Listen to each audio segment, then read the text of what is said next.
तो बच्चों आज हम भरेंगे 8 अभ्यास पुस्तिका सामाजिक विज्ञान कक्षा 8 अध्याय 6 देसी जनता को सभ्य बनाना राष्ट्र को शिक्षित करना।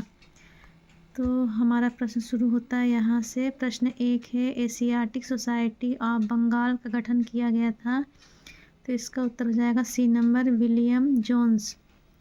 प्रश्न दूसरा है प्राच्यवादी किन्हें कहा जाता था। तो इसका उत्तर हो जाएगा बी नंबर का एशिया की भाषा और संस्कृति का ज्ञान रखने वाले लोग। प्रश्न तीसरा है 1835 का शिक्षा अधिनियम आधारित था। तो इसका उत्तर हो जाएगा ए नंबर थॉमस बेबिंगटन मैकाले के विवरण के आधार पर। प्रश्न चौथा है सृजनात्मक शिक्षा को केवल प्राकृतिक परिवेश में ही प्रोत्साहित किया जा सकता है।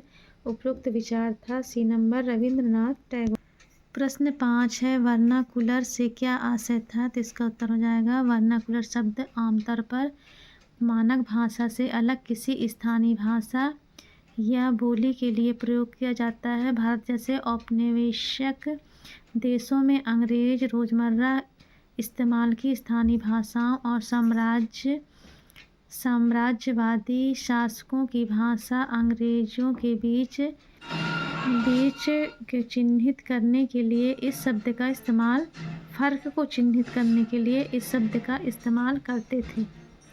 प्रश्न 6 है अंग्रेजों का सांस्कृतिक मिशन क्या था। तो इसका उत्तर हो जाएगा अंग्रेजों का सांस्कृतिक मिशन था उन्हें देसी समाज को सभ्य बनाना है और उनके रीति रिवाजों को मूल्य मान्यताओं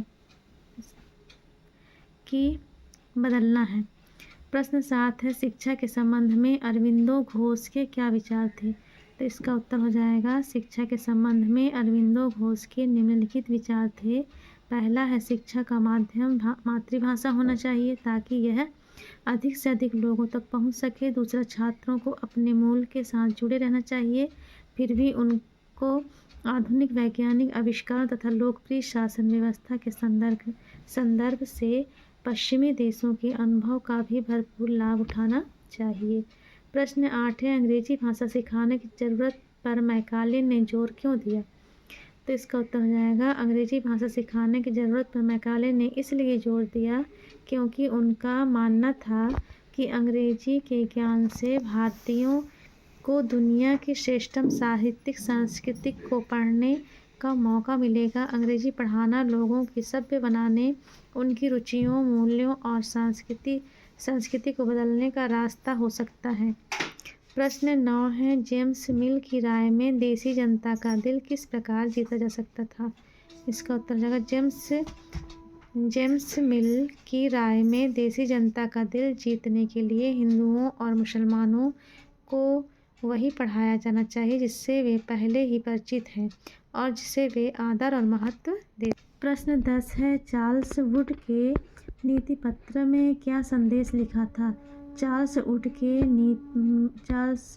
के वुड डिस्पैच में भारत में लागू की जाने वाली शिक्षा नीति की रूपरेखा को दोहराया गया। इस दस्तावेज में यूरोपीय शिक्षा का आर्थिक लाभ बताया गया। व्यापार और वाणिज्य में विस्तार होगा देश के संसाधनों के विकास में मदद मिलेगी भारतीयों के रुचियों और आकांक्षाओं में भी बदलाव आएगा साथ ही यूरोपीय शिक्षा में भारतीयों का नैतिक उत्थान भी होगा। प्रश्न 11 है 1830 के दशक में एडम के अनुसार बंगाल और बिहार की पाठशाला कैसी थी। तो इसका उत्तर हो जाएगा 1830 के दशक में एडम के अनुसार बंगाल और बिहार की पाठशालाएं निम्नलिखित थीं। पहला है बंगाल और बिहार में एक लाख से ज़्यादा पाठशालाएं थीं।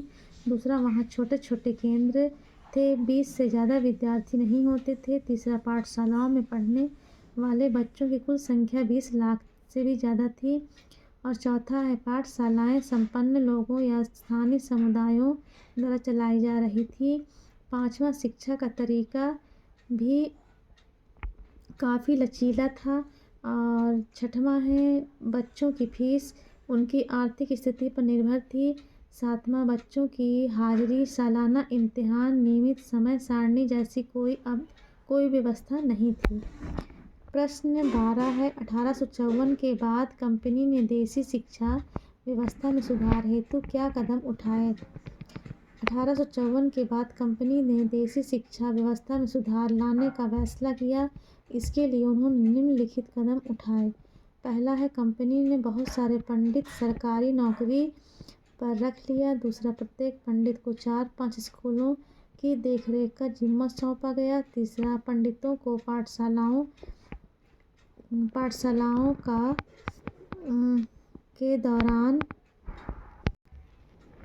पाठशालाओं का दौरा करना और अध्ययन की स्थिति में सुधार लाने का कार्य सौंपा। प्रत्येक गुरु को निर्देश दिया गया कि वे समय समय पर अपने स्कूल के बारे में रिपोर्ट भेजें तथा कक्षाओं को नियमित समय सारणी के अनुसार पढ़ाएं। प्रश्न 13 है, महात्मा गांधी औपनिवेशिक शिक्षा के पक्ष में क्यों नहीं थे? तो इसका उत्तर हो जाएगा, महात्मा गांधी औपनिवेशिक शिक्षा के पक्ष में नहीं थे। उनका कहना था कि औपनिवेशिक शिक्षा ने भारतीयों के मस्तिष्क में हीनता का बोध पैदा करा दिया है। औपनिवेशिक शिक्षा के संपर्क में आकर भारतीय पश्चिमी सभ्यता को श्रेष्ठतम मानने लगे हैं। अपनी संस्कृति के प्रति उनका गौरव भाव नष्ट हो गया है। उन्होंने कहा कि इस शिक्षा में विष भरा है, यह पाप पूर्व है, इसने भारतीयों को दास बना दिया है। औपनिवेशिक संस्थाओं में पढ़ने वाले भारतीय ब्रिटिश शासन को पसंद करने लगे थे। महात्मा गांधी एक ऐसी शिक्षा के पक्षधर थे जो भारतीयों में प्रतिष्ठा और स्वाभिमान का भाव पुनर्जीवित करें। उनकी राय में अंग्रेजी शिक्षा ने उन्हें अपनी ही भूमि पर अजनबी बना दिया है। प्रश्न 14 है, शांति निकेतन की स्थापना किसने और क्यों की थी? उसका उत्तर हो जाएगा, शांति निकेतन की स्थापना रविन्द्रनाथ टैगोर ने सन 1901 में की थी।